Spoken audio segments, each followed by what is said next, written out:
Hi hello welcome to Lavender. ഇത് നമ്മൾ കൊണ്ടുവന്നിരിക്കുന്നത് ബഡ്ജറ്റ് ഫ്രണ്ട്ലി നൈറ്റീസ് ആണ് കേട്ടോ.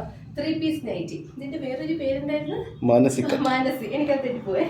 മാനസി കട്ടാണ് നമ്മൾ കൊണ്ടുവന്നിരിക്കുന്നത്. നമ്മുടെ അമ്മമാർക്കൊക്കെ പണ്ട് തൊട്ട് ഇഷ്ടമുള്ളൊരു പാറ്റേൺ ആണ് നൈറ്റിയില. ഇത് നമുക്ക് 5 കളേഴ്സ് ആണ് വരുന്നത്. നമുക്കത് കണ്ടാലോ. First colour violet. Free size ആണ് കൊണ്ടുവന്നിരിക്കുന്നത്.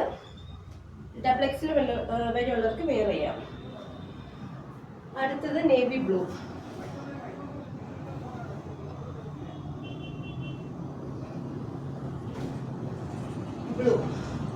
നല്ലൊരു ഡാർക്ക് ബ്ലൂ ആണ്. 2 ബട്ടൺസ് ഒക്കെ നമ്മൾ കൊണ്ടുവന്നിട്ടുണ്ട്. അടുത്തൊരു കോഫി ബ്രൗൺ. നല്ലൊരു പ്രിന്റ് ആണ് വരുന്നത് വൈറ്റിൻ്റെ അകത്ത്. എല്ലാത്തിൻ്റെ അകത്ത് സെയിം പ്രിന്റ് തന്നെ. നമ്മൾ കുറച്ച് പീസേ കൊണ്ടുവന്നിട്ടുള്ളൂ. ഇന്ന് നമ്മൾ യൂണിറ്റിൽ സ്റ്റിച്ച് ചെയ്ത് തീർന്നതേ ഉള്ളൂ. ഇതൊരു റൂബി പിങ്ക്. എല്ലാം അടിപൊളി കളേഴ്സാണ്. ഇഷ്ടപ്പെടുവാണെങ്കിൽ നമ്മുടെ താഴെ കാണുന്ന നമ്പർ. പ്രൈസ് പറഞ്ഞില്ല. തെറ്റിപ്പോയി. ഇതിന്റെ പ്രൈസ് വരുന്നത് 240 രൂപ വരുന്നുള്ളൂ കേട്ടോ. അപ്പം ഇഷ്ടപ്പെടുവാണെങ്കിൽ താഴത്തെ കാണുന്ന നമ്പറിൽ DM ചെയ്യുക. നമ്മുടെ ഷോപ്പ് വരുന്ന മറക്കണ്ട. കൊല്ലം ജില്ലയിലെ Chavara private bus stand opposite. അടുത്ത വീഡിയോ കാണാം. ബൈ.